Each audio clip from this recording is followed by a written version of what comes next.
We spend years chasing youth and validation, treating them as the only path to satisfaction. But ancient initiates used a jarringly different approach. They walked into graveyards and forced themselves to watch biological decay in real time, using the reality of death to solve the anxiety of living. When we look at the brain's mechanics, we see that desire is not a spontaneous event. It is a sequence. It begins with a simple perception, which triggers an interpretation. Your mind then projects a memory of past pleasure onto that interpretation, and only then does the actual craving arrive. Because this is a multi-step architecture, it has a point of failure. If you consciously change how you interpret the object you're looking at, it breaks the chain. The memory projection has nothing to latch onto, and the craving never fully forms. This starts with a shift in how we view the physical self. Instead of seeing the body as a static, idealized image to be perfected, we view it as a continuous biological process. Cells are dying and dividing, matter is constantly circulating, and matter is constantly expiring. When you view the body as a temporary system and desire as a mechanical output of the brain, you start to see the gears behind the curtain.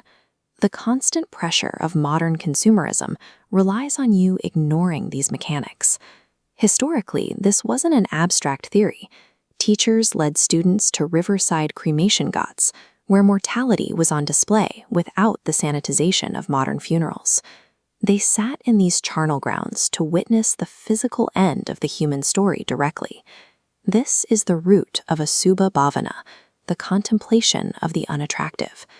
By visualizing a corpse through every stage of decay until it returns to dust, the practitioner forces the ego to acknowledge that its vanity is built on a temporary hallucination of the flesh. The Aghori and Kapalika sects utilized the skull as a daily ritual object. This unflinching mirror forces the practitioner to confront the face without its skin, stripping away the ego's desperate wish to appear spiritually pure. The ego thrives by keeping harsh realities locked away in the subconscious.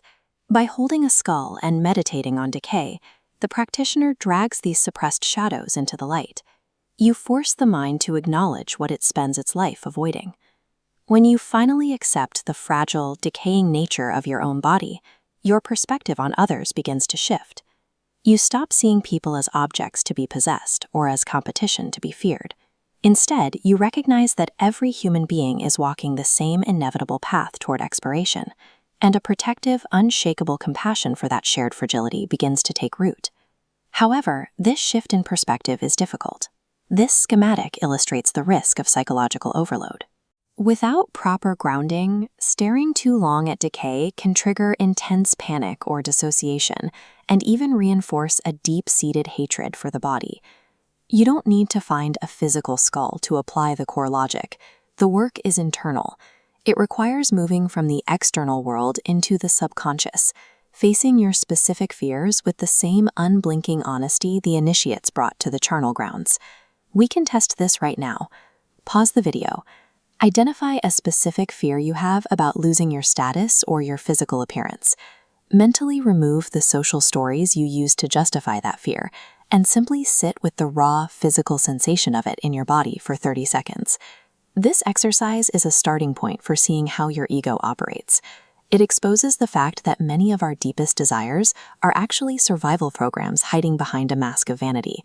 Identifying the program is the first step toward no longer letting it run on autopilot. To manage daily cravings, we apply the Asubha protocol. Bring a persistent desire to mind. Don't think about the object of the desire. Instead, locate where the physical sensation of wanting is sitting in your body right now. Observe the sensation as it intensifies. Do not act on it, and do not try to suppress it. Just watch it as a biological event, like a wave building in the ocean. If you remain a witness, the wave will eventually break. Watch as the intensity naturally loses its momentum and fades. You are proving to your mind, through direct experience, that the craving is a temporary signal, not a permanent command. Use this 3-step framework. 1. Observe the process. Remind yourself the body is a biological system. 2. Hold the mirror. Confront the raw fear behind the ego's stories. And 3, watch the wave. Witness the desire rise and fall without reacting. This isn't about becoming indifferent or removing all goals from your life. It's about building a gap between a feeling and an action. When you understand how desire is constructed, you gain the ability to participate in the modern world without being blind to the illusions that try to drive you.